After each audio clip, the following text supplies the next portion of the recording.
Seja muito bem-vindo, seja muito bem-vinda ao Congresso Vida Veda de Medicina Integrativa, o Convida 2022, a terceira edição desse congresso que esse ano está focando no tema da longevidade. E eu tenho o prazer de trazer agora para você o Ricardo Langrova Marcelino Barreto, meu querido Ricardo Barreto, que é terapeuta ayurvédico e Ayurveda Practitioner e concluiu sua formação na Kerala Ayurveda Academy nos Estados Unidos. Já fez vários estágios na Índia, no Vaidyagrama, no Ayurveda Gram, no Ayurvedic Health Village e continua seus estudos com vários professores, inclusive, olha que honra, comigo. Ele está à frente do Way of Ayurveda, que é o seu projeto para ajudar a difundir o conhecimento ayurvédico e melhorar o bem-estar da comunidade, e ele é professor da formação em Ayurveda do Vida Veda. Ele vai falar para você sobre os 5 hábitos a parar para você viver mais de 100 anos. Eu espero que você goste, vai ser uma palestra bem prática para você realmente tirar lições que você pode aplicar na sua vida hoje mesmo. Aproveita! Olá a todas, olá a todos. É um prazer estar aqui para mais uma edição do Convida. O meu nome é Ricardo Barreto, eu sou um Ayurveda Practitioner. Sou também um estudante da Ayurveda e eu fiz a minha formação nos Estados Unidos e na Índia e estou à frente do projeto Way of Ayurveda. O tema deste ano é a longevidade e efetivamente existem várias coisas que podemos fazer para aumentar a nossa esperança média de vida, mas hoje eu vou focar-me em 5 hábitos a parar para viver mais de 100 anos. E acho que podemos começar por analisar este título, Hábitos a parar para viver mais de 100 anos, mas antes disso, porquê a Ayurveda quando a gente fala de longevidade? Bem, a missão principal do Ayurveda é garantir que uma pessoa tenha uma vida longa e uma vida saudável para que possa satisfazer os seus objetivos, os seus desejos de vida. Na tradição védica, estes desejos não são aleatórios ou monumentâneos, são coisas abrangentes, mas específicos ao mesmo tempo. E se a gente super simplificar e usando alguma interpretação da linguagem, eles são a virtude, a segurança, o prazer e, digamos que, a libertação. A virtude podemos dizer que é o desejo de eu, como indivíduo, poder viver de acordo com os meus valores, sejam estes valores individuais, sociais ou mesmo universais. A segurança é o desejo de eu ter meios de subsistência para, por exemplo, poder ter o que comer, o que vestir, onde morar, etc. O prazer é basicamente a força que nos move, a procura de felicidade, de bem-estar, e aqui é normalmente referido que isto não pode ser interpretado como uma busca indiscriminada ou desenfreada por prazer, onde tudo vale. Esta busca deve estar alinhada com o primeiro desejo, o desejo da virtude. E, finalmente, a libertação, que remete ao campo espiritual, de nos livrarmos de todas as prisões e de vivermos uma vida livre. Estes desejos parecem estar separados, mas de facto são ou deveriam estar sempre enraizados uns nos outros. O meu desejo de virtude deve guiar a minha busca por segurança e a minha busca por prazer, que finalmente me levará à libertação. E tendo em vista todo este cenário, para além de toda a sua parte clínica, o Ayurveda é também uma ciência que também se foca bastante em princípios, em diretrizes de prevenção e de manutenção da saúde, que devem ser seguidos para garantir uma vida longa e uma vida saudável. Agora um bocadinho de volta ao título. Mas porquê 100 anos? Bem, de acordo com o conhecimento ayurvédico, o ser humano pode viver 100 anos livre de doenças. Esta ideia aparece algumas vezes em literatura e eu trago aqui algumas referências, algumas frases. Por exemplo, a pessoa disciplinada que tem uma dieta saudável vive por um período de 36 mil noites, que são aproximadamente 100 anos, e é também abençoada por pessoas boas e é livre de doenças. Outra, quando o Vayu ou Vata não está viciado, está no sítio certo e está livre, ou seja, não está obstruído, é responsável por uma vida longa, de 100 anos, sem doenças. Aqui Vata ou Vayu refere ao conceito de doshas. Nós não vamos falar deles, ou pelo menos entrar em detalhes, mas se este conceito é novo para si, imagine que doshas são uma forma de entender o funcionamento do corpo, de compreender aspectos ligados à nossa fisiologia. Portanto, só com estas duas referências já confirmamos, como se ainda restassem dúvidas, que efetivamente hábitos de alimentação e estilo de vida são fatores determinantes na nossa saúde e na nossa longevidade. E porquê? Porque felizmente ou infelizmente existe algo chamado consequência. E claro que exceto em algumas circunstâncias específicas, a saúde ou a doença são, de facto, a consequência de ações que foram repetidas por um período de tempo. E se o resultado dessas ações é doença, então nós podemos concluir que essas ações não suportam ou não estão alinhadas com o bem-estar do nosso corpo e da mente. E se é verdade que o resultado da vida é inevitavelmente a morte, também é verdade que a todo momento, que a todo segundo, esta inteligência que nós chamamos corpo está constantemente a lutar pela sua sobrevivência. Está sempre a lutar para ser saudável.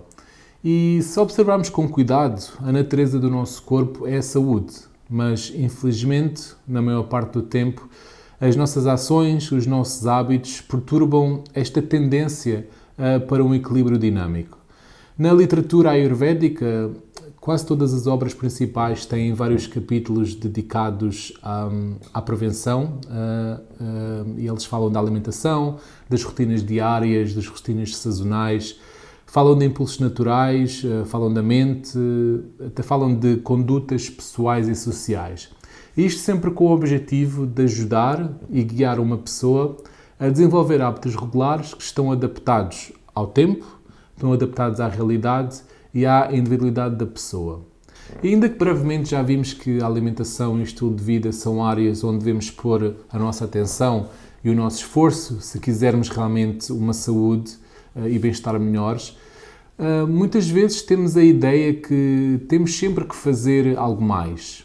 E, claro, sem dúvida, há sempre algo mais a fazer para ser melhor, independentemente de quem sejamos, mas não nos podemos esquecer que parar com a causa dos problemas é, em muitos casos, só por si a cura.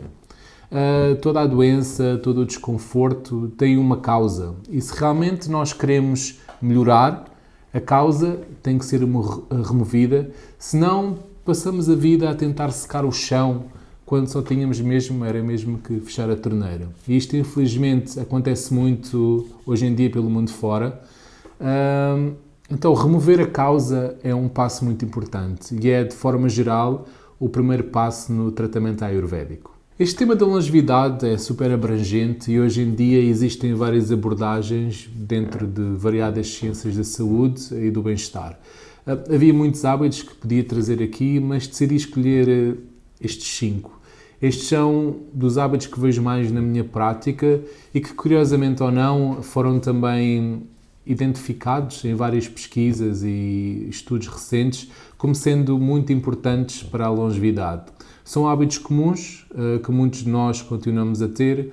Eu tenho a certeza que não vai ser assim, nada de novidade, mas espero que possa servir de lembrança e que seja algo que consigamos melhorar ou começar a melhorar desde já.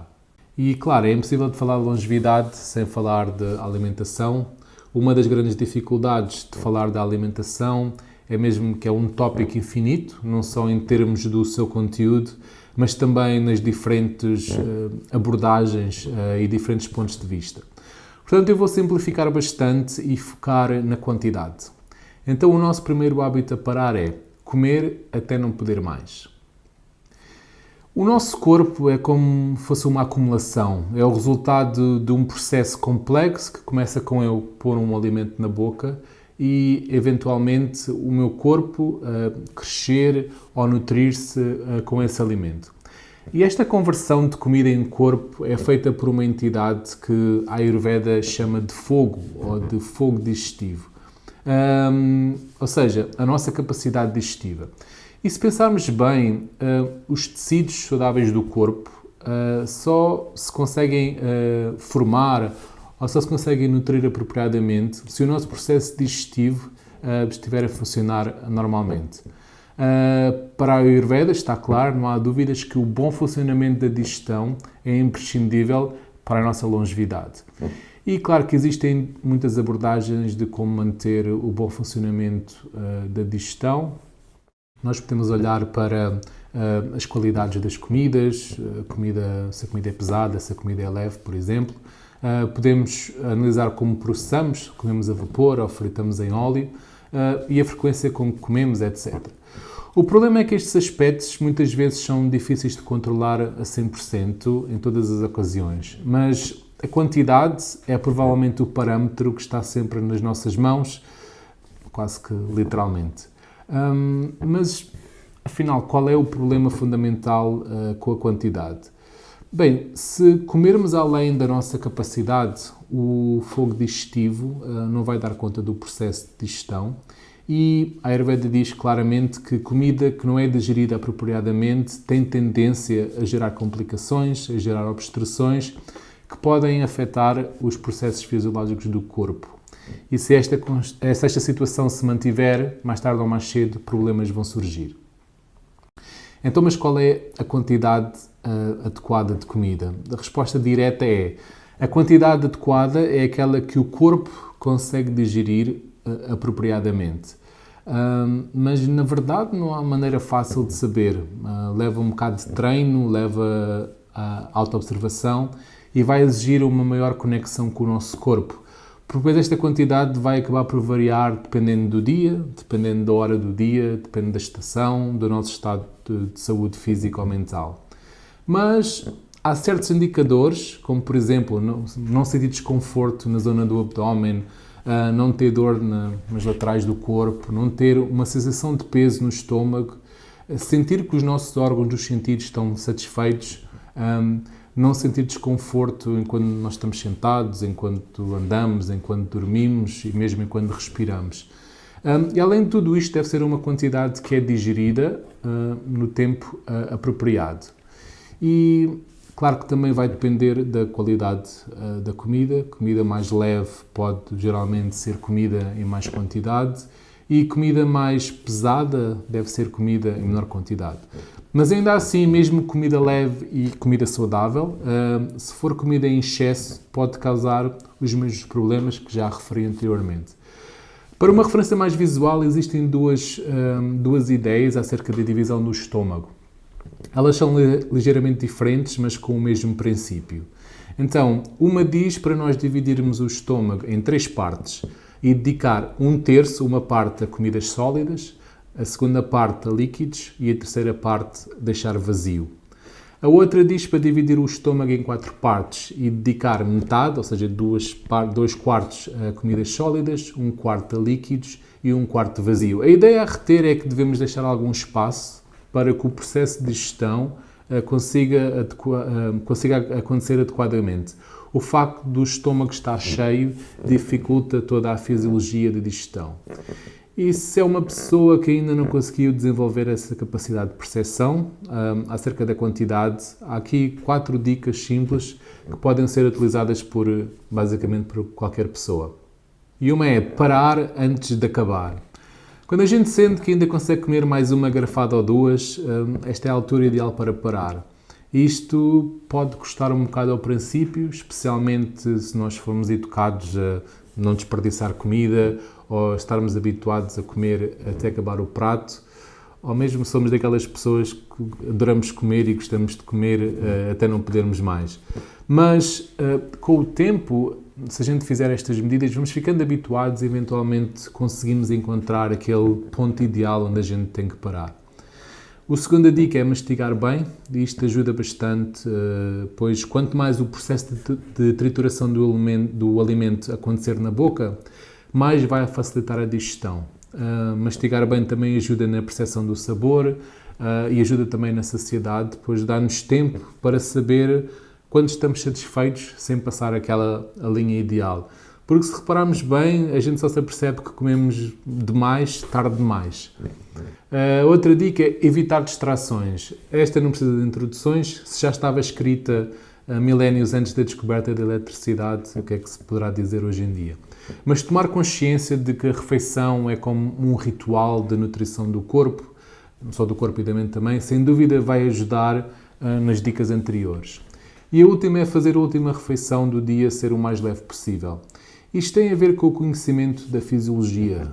De uma maneira geral, a nossa capacidade digestiva tende a perder poder à medida que o sol se põe. Portanto, fazer a última refeição mais leve e mais cedo é uma maneira de nós tentarmos garantir que, pelo menos quando formos dormir, o processo digestivo não fique prejudicado.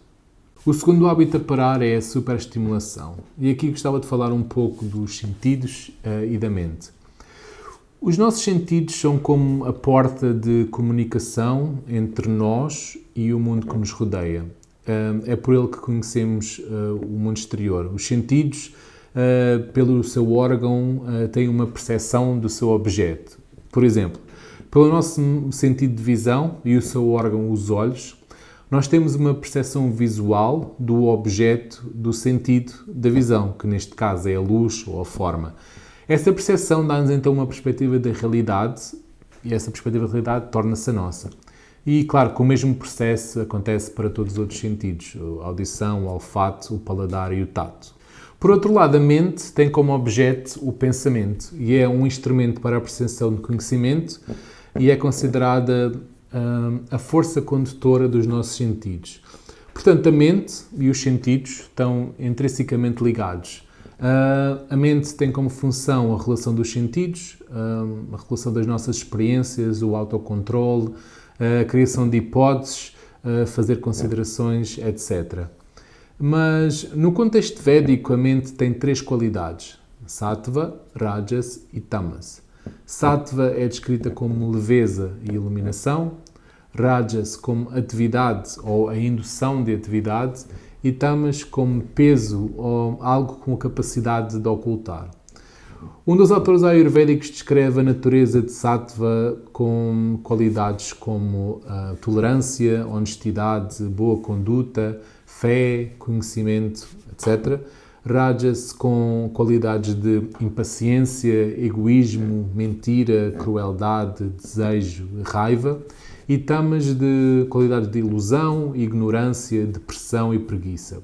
E todos nós temos estas qualidades presentes e, de facto, precisamos delas para viver, pois cada uma delas tem funções. Por exemplo, nós não nos levantaríamos da cama de manhã sem Rajas, aquela da indução da atividade, e não nos deitaríamos à noite para dormir sem Tamas. Mas é dito que ter uma mente Sattva deve ser o nosso objetivo. Aliás, Sattva é considerado como a natureza ou o estado natural da nossa mente. Uma mente que é predominantemente Sattva é considerada pura e auspiciosa. Uma mente que é predominantemente Rajas é considerada raivosa. E uma mente predominantemente Tamas é considerada ignorante. Isto tudo para dizer o quê? Que há uma recomendação para que tentemos fazer o máximo para manter a normalidade dos nossos órgãos dos sentidos e a normalidade da mente. Pois diz-se que uma associação inadequada dos sentidos com os seus objetos, juntamente com uma mente que também está associada com pensamentos inadequados, dá origem a sensações e a emoções alteradas. E de acordo com os textos ayurvédicos, esta normalidade pode ser alcançada por não usar os sentidos de forma excessiva ou de forma errada. Alguns exemplos simples, por exemplo, estar continuamente ao computador, olhar para o telemóvel ou ouvir música muito alta. Estes são, por exemplo, exemplos simples, mas o uso incorreto ou inapropriado dos sentidos distorce a informação que a mente recebe e a longo termo pode confundir o processo de conhecimento cognitivo.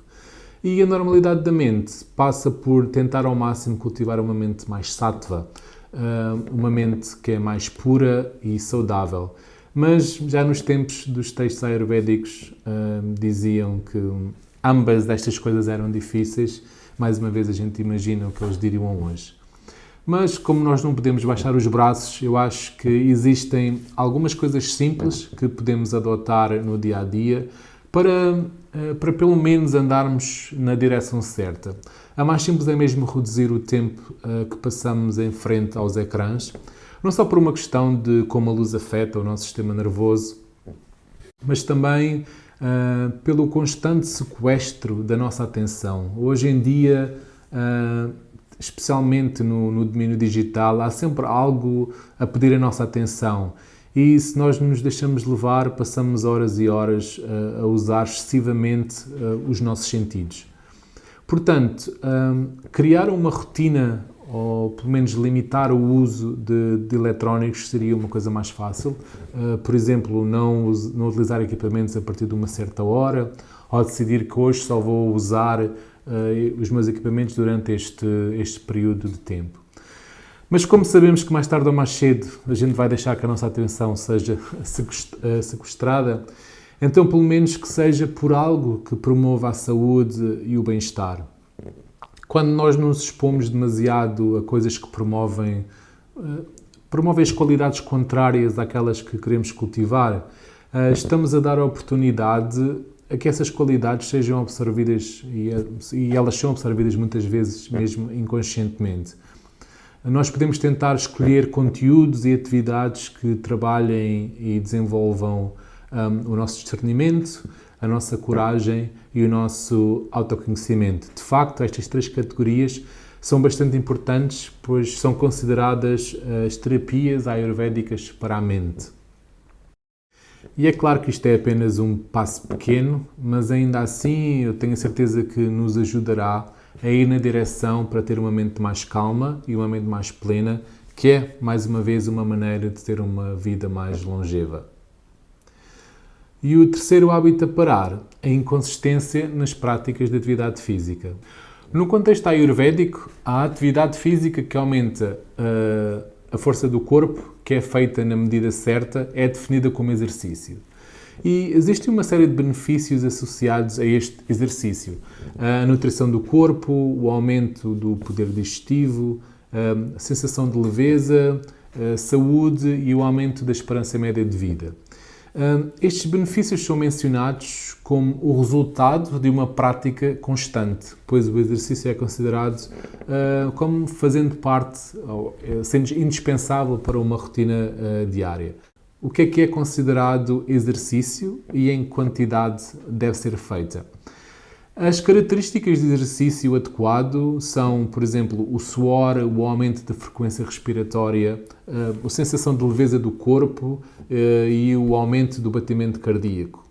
O exercício, quando é feito em excesso, causa demasiada sede, causa a perda de tecido, causa dificuldades na respiração e pode até provocar sangramentos, tosse, pode provocar o aumento da temperatura corporal e de vômitos. Tradicionalmente faz-se a comparação entre exercício em excesso e a luta entre um elefante e um leão.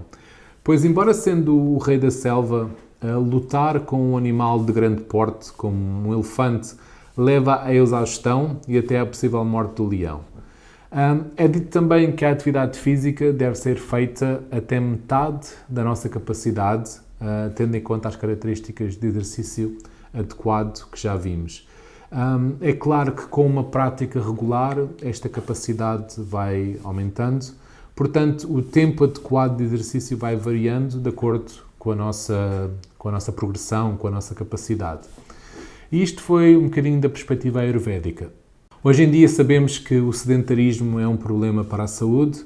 As recomendações mais atualizadas de alguns médicos modernos são de 90 minutos diários, pois, segundo alguns estudos, parece que o simples facto de andar ou caminhar 1 hora por dia reduz o risco de mortalidade em 24%. Mas o grande problema é, efetivamente, a consistência. Existem pessoas que adoram fazer atividade física e para essas pessoas não há um grande problema, mas há uma grande quantidade de pessoas que não gosta de fazer atividade e fica refém da sua disponibilidade e da sua motivação, etc. Então, como é que devemos abordar esta questão de exercício? Bem, já vimos que a ideia de exercício não se prende a nenhuma atividade em concreto. Se causar cansaço a aumentar a força do corpo, então é considerado exercício. Já vimos também que se houver suor, se houver leveza no corpo, se houver o aumento da respiração, o aumento da frequência cardíaca, então esse exercício foi feito na quantidade adequada. Portanto, Arranjar uma ou várias atividades que cumpram estes requisitos. Existem várias coisas que não necessitam de equipamentos ou de pagamentos mensais. Por exemplo, fazer caminhada, andar, dançar, jardinagem, qualquer movimento que seja natural. A ideia é que a gente descubra algo que nos dê prazer e não quer dizer que essas atividades sejam a única coisa que a gente faz, mas a ideia é criar algo que seja uma coisa que não seja negociável, uma coisa fácil e prática que eu consiga fazer todos os dias. E é claro que fazer atividade 3 vezes por semana é melhor do que não fazer nenhuma, mas há milénios atrás já se sabia o que estudos mais recentes agora estão a comprovar. Os benefícios a longo termo da atividade física são sempre o resultado de uma prática diária e de uma prática diária consistente. E existem várias abordagens acerca da melhor hora para fazer a atividade física. No contexto ayurvédico, podemos extrapolar que, por estas estarem inseridas na rotina diária matinal, que a recomendação é para ser feita de manhã, mas, mais uma vez, o importante é mesmo fazer alguma coisa. O terceiro hábito é a descrença e más companhias. Isto é um título um bocado sensacionalista, mas pois acho que as expressões têm uma conotação um bocado demasiado negativa, mas vamos lá. Nós sabemos, pelo estudo e pela observação da nossa história, que a vida dos seres humanos sofreu profundas transformações. Desde a pré-história aos dias de hoje, fomos da descoberta e do controle do fogo até voos de turismo espacial. Mas a condição humana, sendo o que é, parece não ter sofrido assim tantas alterações. Quando nós analisamos, por exemplo, os textos de há 2 ou 3 mil anos atrás, podemos ver que grande parte dos problemas emocionais, problemas sociais, problemas ambientais e mesmo espirituais, continuam a ser um desafio para nós hoje em dia. E não sei, isto é só uma ideia. Talvez seja por isso que cada vez mais há uma procura de conhecimento em tradições milenares como o Ayurveda, o Yoga e Vedanta, isto só falando da Índia. Talvez porque estas tradições têm uma componente bastante holística, uma componente muito forte holística. Por exemplo, a Ayurveda, embora não seja um conhecimento religioso, tem uma grande componente espiritual e descreve que a vida composta pelo nosso corpo, os nossos sentidos, a nossa mente e, por último, a nossa essência. E a essência é um conceito que muitas vezes é traduzido como alma ou espírito, mas tem características que são um bocado diferentes do que normalmente nós associamos a esses termos. Mas a ideia que eu queria trazer aqui é que a busca por autoconhecimento ou a ter uma conexão com algo maior é um fator importante para a longevidade. Existem várias referências que dizem que o paciente precisa de crença ou de confiança no profissional, no tratamento, na medicina, para que este processo de cura tenha o efeito desejado. E, como já referi anteriormente, o autoconhecimento é de facto uma terapia para a mente. Interessantemente, pesquisas mais recentes constatam que as pessoas mais longevas do planeta pertencem ou pertenciam a algum tipo de comunidade que é baseada em crenças, e isto é independentemente da sua denominação. Portanto, explorar o autoconhecimento, ou se essa exploração levar a Deus, à Mãe Natureza ou a nós mesmos, parece não fazer diferença, mas esta procura é descrita como um elemento necessário para uma vida longa. Já vimos que os sentidos e a mente estão em constante interação com o nosso ambiente, mas há outra coisa que lidamos no nosso dia-a-dia, essas são pessoas. E ativa ou passivamente não é possível negar que as pessoas à nossa volta têm um papel fundamental na nossa saúde e no nosso bem-estar. Começando pela nossa família, passando pelo nosso círculo mais próximo de pessoas e depois estendendo ou expandindo até à nossa sociedade e cultura. Estes grupos de pessoas influenciam a maneira como nós nos comportamos, como nós pensamos e até mesmo como interagimos com a realidade. Portanto, é importante rodearmos de boa companhia que nos ajuda a caminhar na direção com suporte e sem julgamento. E, mais uma vez, sempre fazer a referência aos textos. Encontra-se várias referências como manter a companhia de bons amigos ou procurar a companhia de pessoas que partilham os mesmos valores, evitar a companhia de pessoas imorais e perversas.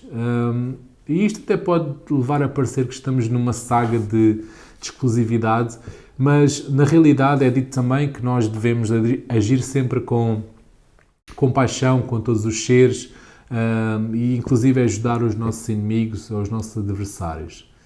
E queria acabar esta ideia com uma frase de Tough Love. Eu não sei se há tradução direta em português para Tough Love, talvez amor duro. Bem, diz assim: a pessoa que deseja viver uma vida longa deve manter-se autocontrolada e viver com muito cuidado, assumindo que está constantemente rodeada por inimigos da sua saúde. E assim chegamos ao último hábito: resistir à mudança. Se quisermos criar uma divisão para todas as ações que fazemos no dia-a-dia, sejam elas físicas, mentais ou verbais, podemos dizer que, fundamentalmente, há um grupo de ações que me levam na direção às coisas que gostamos, ou que eu gosto, ou que eu tenho apego, e outro grupo que nos afastam das coisas que não gostamos ou das coisas a que temos aversão. Este conceito está presente na tradição védica e é dito que nós, na realidade, só temos dois problemas, e eles estão relacionados com esta ideia. Então, um problema é não receber o que desejamos e o segundo problema é receber o que não desejamos. E se nós olharmos para a natureza, podemos constatar que ela se move em ciclos. O movimento de rotação da Terra dá origem aos dias e às noites. O movimento de translação dá origem às estações. Isto tem sido assim há milhões de anos e provavelmente irá continuar por muitos mais. E de certa forma parece que tudo na natureza está bem com estas rotinas. O sol põe-se e nasce todos os dias, as árvores perdem as folhas no outono e começam a crescer novas na primavera. E outro dia li que há inclusive andorinhas que viajam todos os anos 96 mil quilómetros da Inglaterra para passar o universo na Antártida. E a natureza parece estar programada para fazer exatamente o que precisa ser feito, mas nós parecemos ser uma espécie um bocado mais complicada. Acho que em algum ponto da nossa vida já todos soubemos o quão difícil é criar hábitos e rotinas que suportam a nossa saúde e igualmente, ou ainda mais difícil, de nos livrarmos de hábitos que a prejudicam. O conhecimento ayurvédico compreende bastante bem como o nosso corpo interage com o meio ambiente e reconhece a importância de viver de acordo com essa dinâmica. Desta compreensão surgem, por exemplo, uma série de rotinas sazonais com recomendações de alimentação e de estilo de vida que estão adequadas à realidade das estações. Por exemplo, haver uma tendência para a digestão estar mais forte no inverno, as comidas podem ter uma qualidade mais pesada e, contrariamente, no verão mais leve. Na verdade, nós sabemos que nos sentimos diferentes. Nós queremos comer coisas diferentes no verão, queremos fazer atividades diferentes no inverno. O nosso corpo e a nossa mente têm uma disposição de manhã diferente da que tem à noite e, mais uma vez, existem também recomendações de como navegar estas dinâmicas. A verdade é que, desde que nascemos, o nosso corpo está em crescimento até à altura em que começa a decair. E a cada estágio desta progressão, o corpo vai precisar de coisas diferentes, pois os processos fisiológicos também se vão alterando. E isto pode parecer um pouco contraditório, dizer que um dos hábitos a parar é resistir à mudança e estar a falar em seguir rotinas diárias e sazonais. Mas existe uma diferença entre hábitos que suportam a nossa saúde e o nosso bem-estar e hábitos que fazem exatamente o oposto. E muitas vezes é difícil de fazer a ligação ou mesmo de admitir que estar numa situação de sofrimento ou numa situação de falta de saúde, na maior parte das vezes é o resultado das coisas que temos vindo a fazer. Essas coisas que não suportam uma condição de equilíbrio do nosso corpo e da nossa mente e, claro, que há exceções. E num contexto mais espiritual, um dos textos mais famosos diz que A causa principal do universo e dos seus problemas é o apego, e este leva à sua destruição. O desapego leva à destruição dos problemas, o apego leva à miséria e desapego à felicidade. A realização deste fato é conhecimento puro. E eu acho que podemos tentar adaptar isto de forma mais simples e mais prática. Não acho que seja possível dar muitas dicas, pois este é um processo individual, mas penso que pode ajudar a pelo menos termos a consciência de que estes apegos e aversões muitas vezes não nos levam na direção do nosso bem-estar. Por exemplo, eu sei que o café me perturba o sono, mas não sou capaz de viver sem ele. Ou eu sei que exercício faz bem, mas é uma pena que eu não gosto. São só exemplos simples, mas hoje em dia sabemos que o sono e o exercício são elementos fundamentais para a nossa longevidade, mas se deixarmos que os nossos gostos e desgostos ficarem no comando, fica mesmo difícil.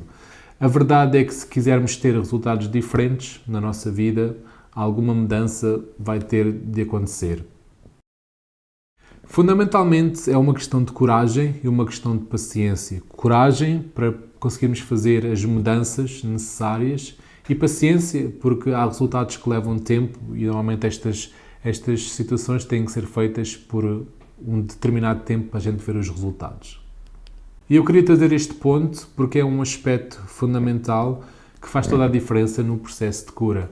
E eu vejo muito nas minhas sessões as pessoas que estão abertas à mudança têm sempre melhores resultados do que as que não estão. É um bocado óbvio, mas é a realidade. Bem, hoje eu quis trazer aqui algumas ideias, algumas perspectivas ayurvédicas acerca da longevidade.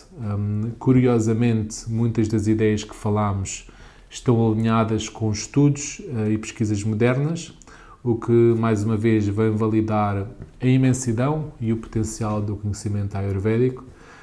Para aqueles mais atentos, as versões opostas de 5 destes hábitos fazem parte dos 9 hábitos que as populações mais longevas do mundo têm, de acordo com o livro As Zonas Azuis, do Dan Buettner.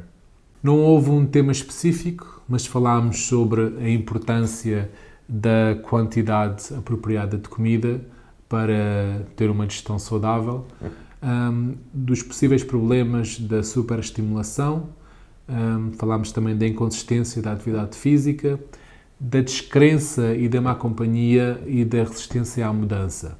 Vimos como estes hábitos podem pôr em causa a nossa longevidade e, embora não seja nada de novo, espero que tenha sido útil.